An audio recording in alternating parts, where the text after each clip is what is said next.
Good day, Minecraftians. Purple Mentat here, bringing you episode 36 of my Agrarian Skies Hardcore Quest Let's Play. This game pack by Jadedcat is available on the Feed the Beast launcher. Last time, I got going on quests. I completed a whole bunch of Thaumcraft quests, finishing up more of the You're a Wizard Steve questline. Between episodes, I completed the Thaumic Minions quest, making myself one of each golem, and I'm now going to claim that reward.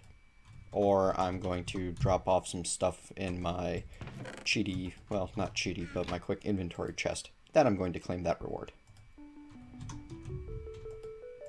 Getting a full heart to put me up to 62 lives, and an epic reward bag containing a set of diamond armor with protection 5, thorns 5.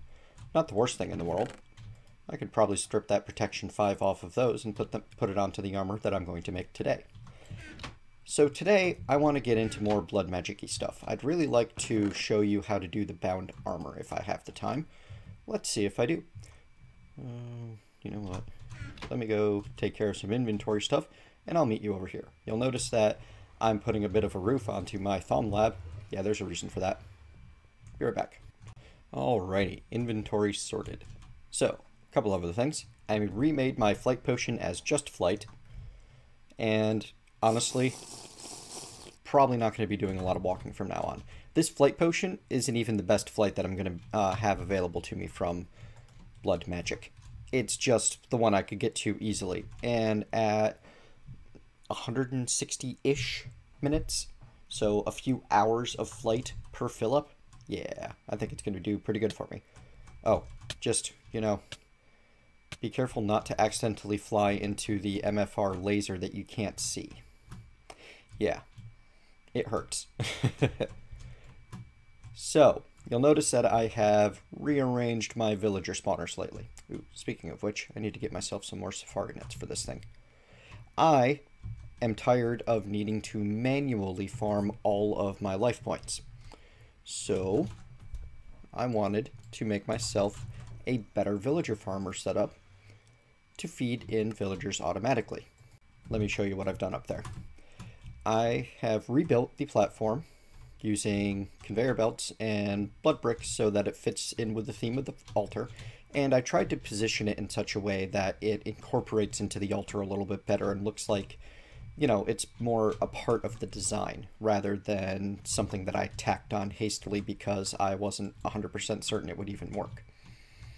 So underneath I have this MFR cable running from that lever all the way over, and I discovered that I can actually put the conveyor belts directly on top of the cable as long as I allow the cable to connect to the conveyor belt. It forms this little platform and the conveyor belts sit on top of it happily. If I turn the lever on, those conveyor belts stop running. But that doesn't matter because anytime the lever is on, the auto spawners are not going to be creating more villagers. I might end up with a few locked in there, but that's okay, and you'll see why soon. So I'm going to get my first villager in there and allow that to start spawning so that I can create a few more villagers. And poof. You'll note that they can occasionally spawn on top here. It's an issue.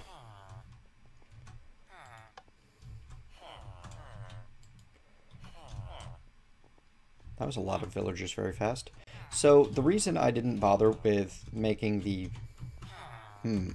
apparently I should have. Hang on. Alright, that's a little better. Had some villager spillage issues. Not what you want. So to take care of the villagers spawning on top of the spawners or the tesseract, I'm just going to place down some conveyor belts, and they will not be able to spawn in those locations anymore. The way the spawners work, they look on their level and one above for a valid spawnable location. Well, conveyor belts are not a valid spawnable location, so the auto spawner will never spawn there. However, the air block directly above conveyor belts is a valid spawnable location. So these guys will happily spawn villagers in the air over top of these conveyor belts, which will then drop down and get pushed into the collection area. Now, this might seem like an awful lot of work, with not a whole lot of point because I could already use whoops, I needed that guy. I could already spawn villagers faster than I could use them. But, well, for one, that may not always remain true once I have the upgraded altar. I swear I can get out of this. And for two, I wanted passive LP generation to be a thing for me. Because as great as it is to be able to, you know, slap something and get 7,000 odd LP out of it in one go, I want to not have to be here doing that manually all the time. And to make that happen, I'm going to use a ritual. Now, I've also upgraded my ritual diviner between episodes because you guys have seen me do things in the blood altar and it wasn't very exciting. To make the elemental inscription tool dusk, all you need to do is toss a block of coal into the tier 4 altar with 2000 LP. And then it just takes 2 of the dusk tools and 2 of the demonic slates, which is a piece of stone into the altar for a long time in a tier 4 altar with 15 and 5 and 2 and 1 for a total of 23,000 LP per demonic slate. And I did all of that off camera because it's boring. There's nothing to it. All I need to do is wait for things to process. So I'm going to set myself up a rather neat ritual, and I'm going to build it right over top of where I'm spawning my villagers because I have a flight potion and I can do this sort of thing now. So I'm going to toss my master ritual stone right there, and I'm going to really hope that I am close enough to my altar for this. I haven't actually tested this yet in this particular configuration. I need to cycle through until I get to the Well of Suffering ritual. There are a lot of rituals. I'm going to be using a fair few of them. And now I'm going to set up my Well of Suffering. All I need to do is point at the ritual stone and right click. And the reason I needed to upgrade the ritual diviner is because this ritual uses dusk runes, which you can see right there. Those are the black colored ones. And it's basically these are the, you know, somewhat advanced rituals. There are even better, which are more powerful yet. Now, I want my weak activation crystal, and I want to whack this, and now it's active.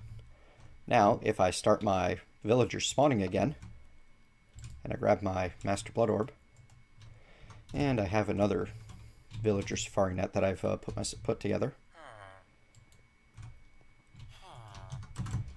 Oh, no, that's too far from the altar. It is not working. Alright, hang on. Let me get this sorted. Alright, did some extra testing, double-checked everything, made sure it's all working, and tried to pretty it up some. I feel like ritual stones should have some form of solid support to them. Oh, I forgot to clear out one of the old ones. There we go. Because it just gives it a better feel, I think. You know what? Maybe like that. Yeah, I like that. I like that a lot.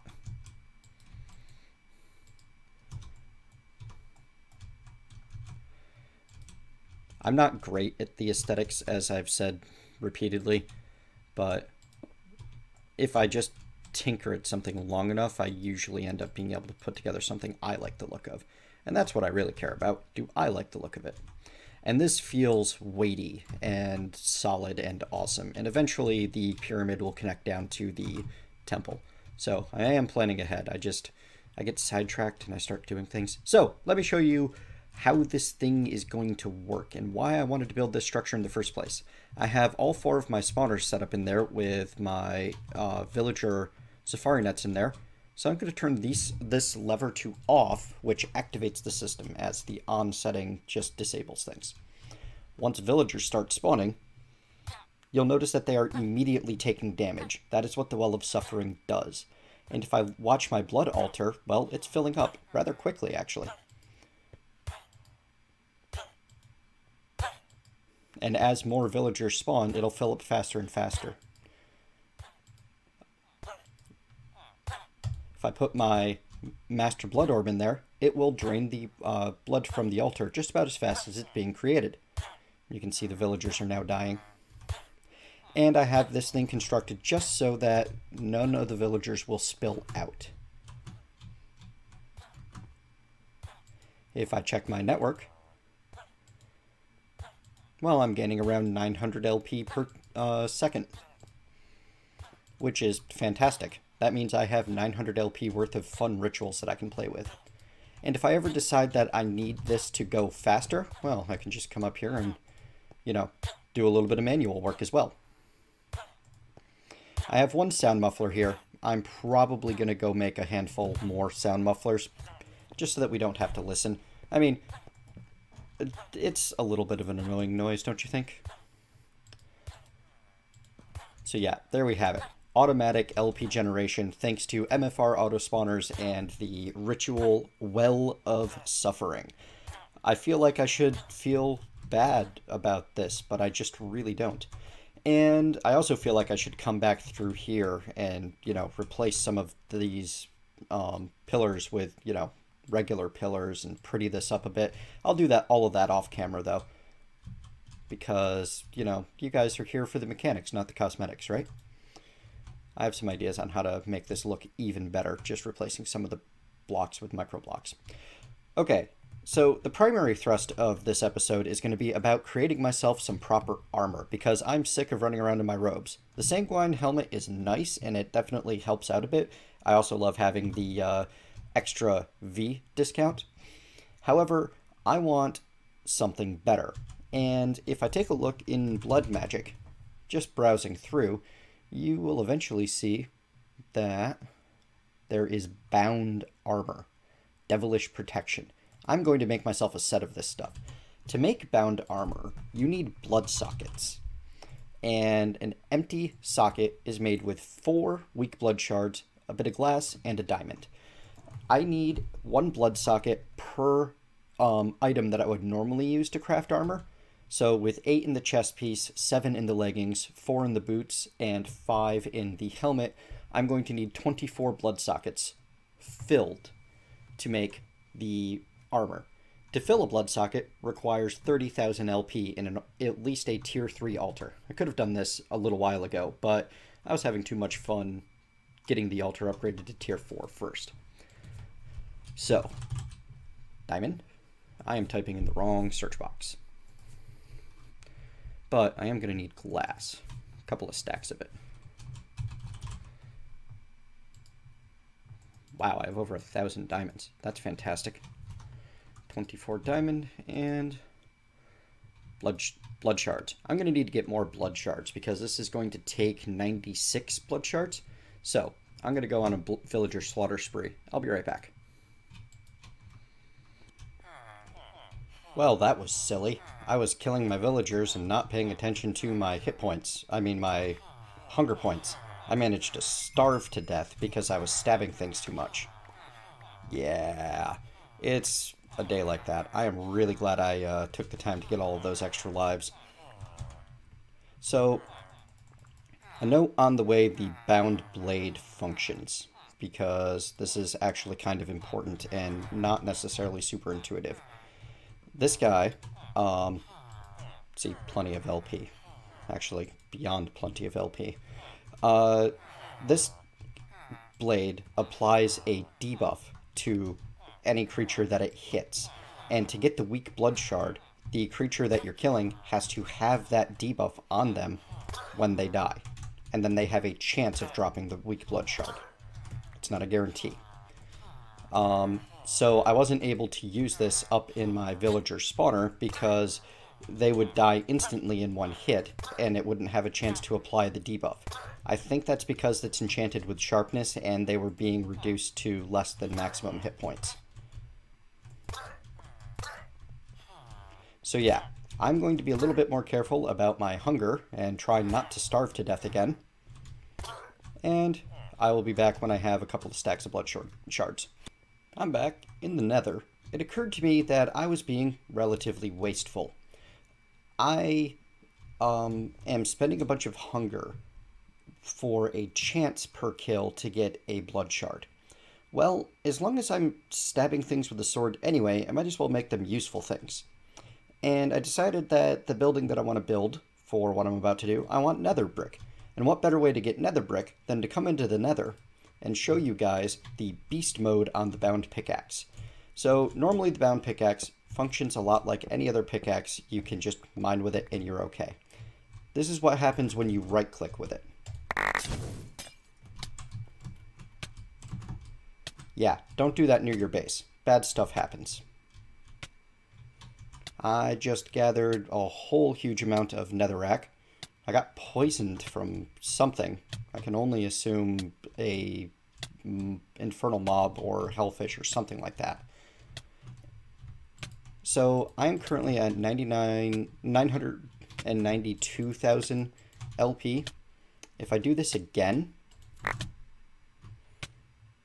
I'm now at 982,000. Oh, crikey.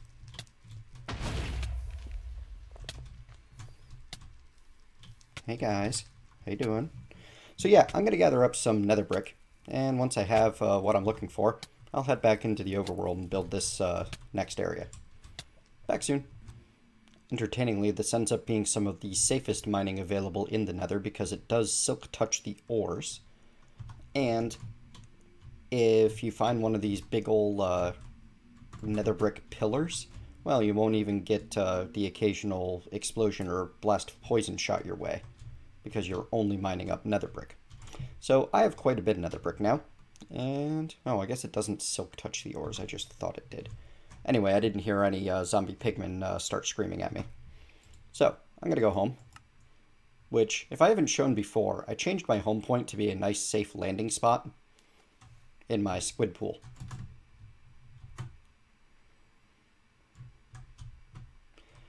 So let me get the next building constructed that I'm going to use, and I'll show you what I had in mind. So I was making some glowstone illuminators to toss into my new building, and I noticed something really cute with, I don't know if this is the newest TE or if it's always done this. Energized glowstone flows upwards. It is lighter than air, and if I look up energized glowstone buckets, you'll see that they're kept upside down. This is the first time I've noticed that the fluid transposer actually empties from the bottom and then fills back towards it. It's just a neat little bit of, I don't even know what the proper word for it is, consistency, I suppose, and I thought you guys would like to see that. So, still building super secret project will become much less secret in just a moment. Be right back. Okay, as you can see, I've built myself another little spawn box out of nether brick, and in this one is going to live blazes. So I made myself a safari net with a blaze spawner in it, well, with a blaze in it, by spawning one from an angry doll in a stone barrel full of lava. Oops, my flight potion just wore off. I have all of the blazes being funneled down into a tiny little drop, and then another conveyor belt there to catch them, because I don't believe they can fly away from the conveyor belts. And then outside, I drop down one more, so that I can stand back a little bit and not be seen, and then their drops will be fed out onto the ground.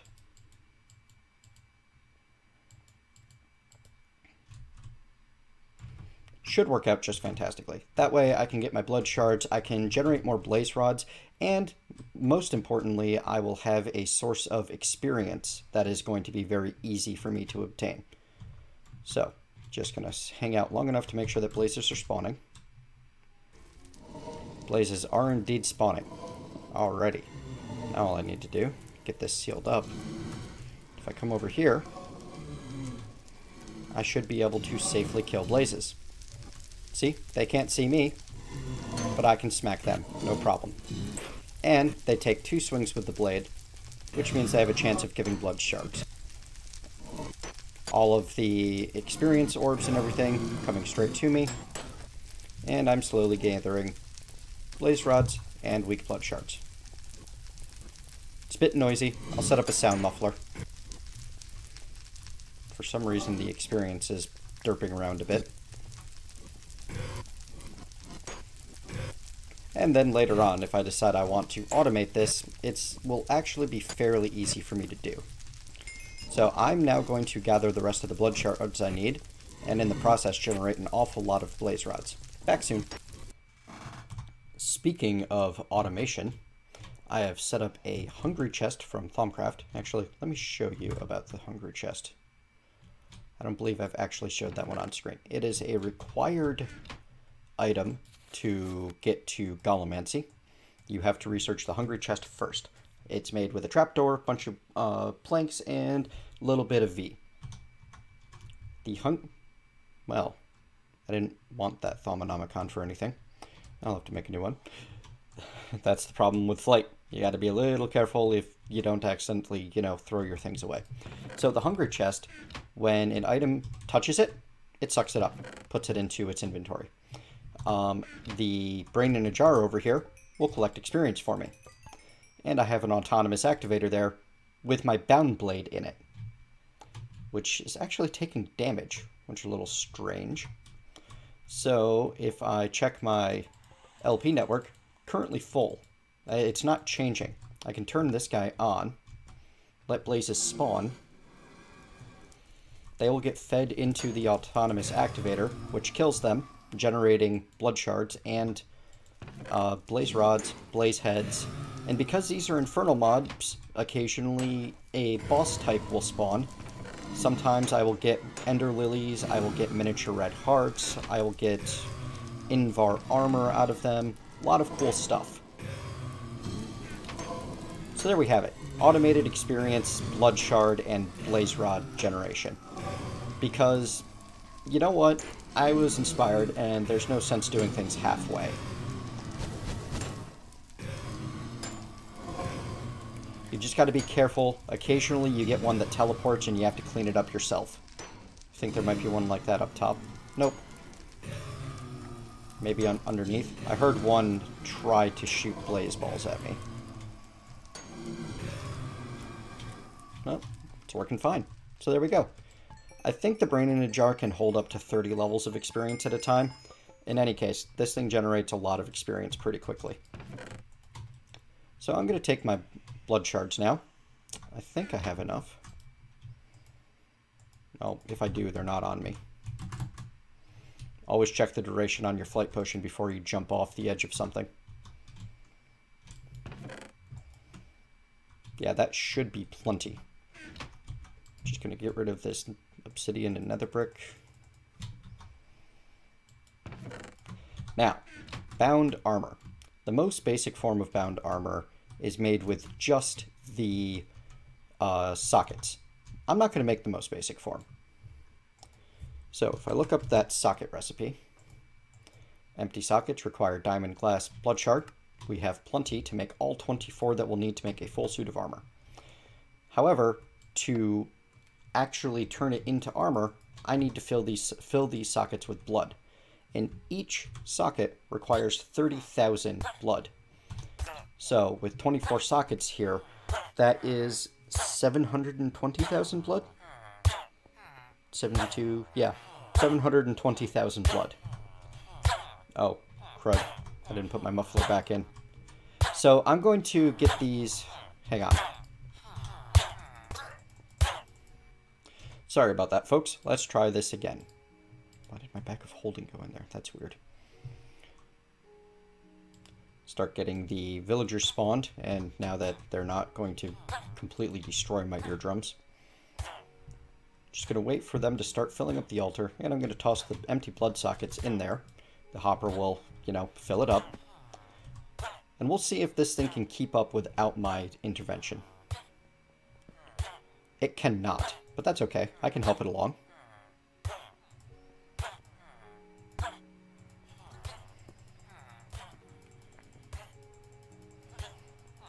Because this is a 30,000 LP recipe, and I've got so many speed runes, it's actually going pretty quickly.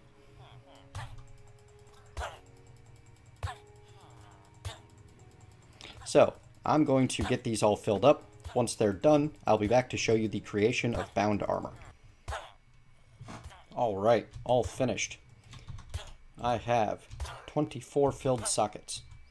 Oh, and I just noticed that I didn't actually have all of my villager safari nets in my spawner system, because I grabbed out the one thinking, oh, I'll get blood shards from this. Then I made a better way.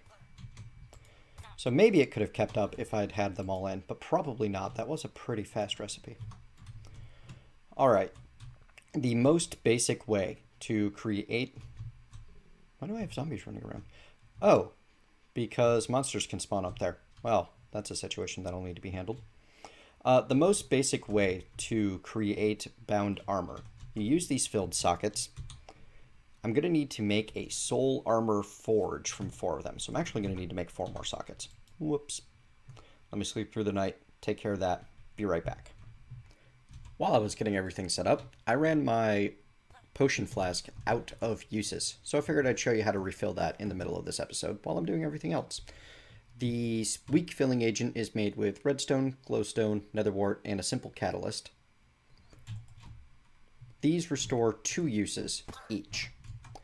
I can upgrade them fairly easily with the use of another simple catalyst, 2 obsidian, a sand, and a dirt, which will create Terai?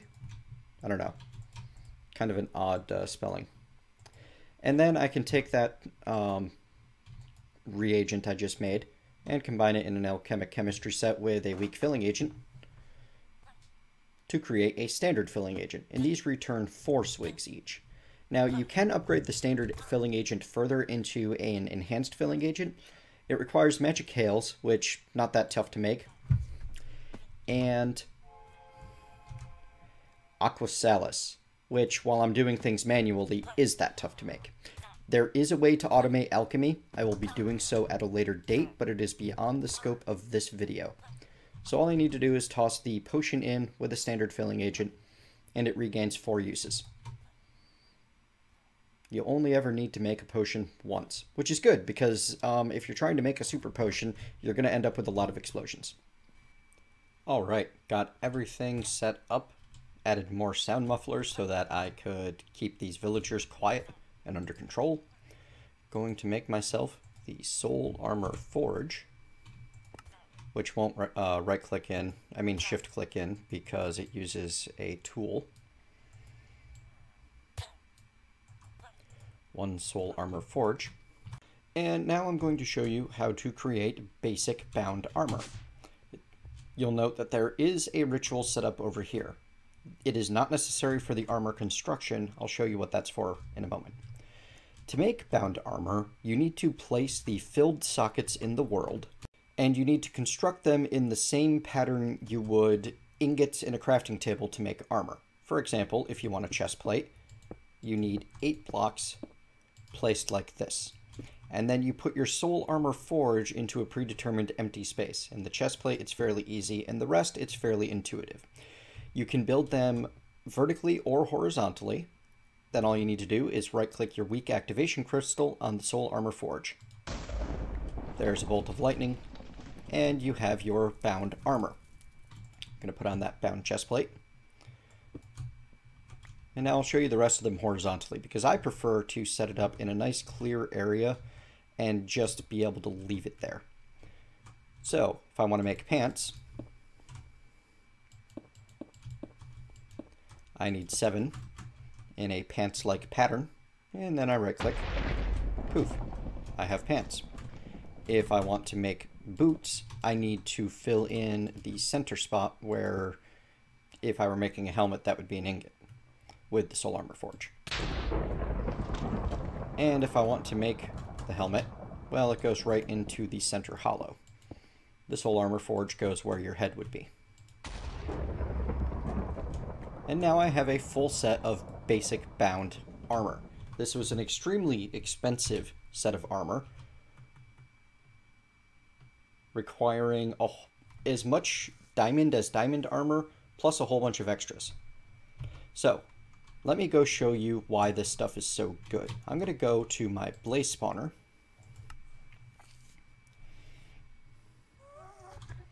I'm going to let them hit me. You'll note that at the moment, I have 1 million LP. This guy's hitting me. My hearts are flashing, but I'm basically not taking damage from his attacks. I only took damage from the fire. In fact, I'm not even taking damage from standing in this fire. And you can see that it is directing the damage to my LP network, which is then getting refilled by the fact that I have a Master Blood Orb sitting in the altar, and a bunch of villagers getting killed. Let me show you how fast it takes power when I'm not constantly refilling my LP network.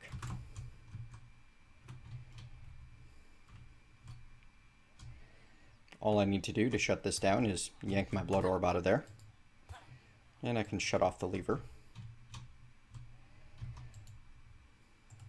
Head back to my blaze spawner.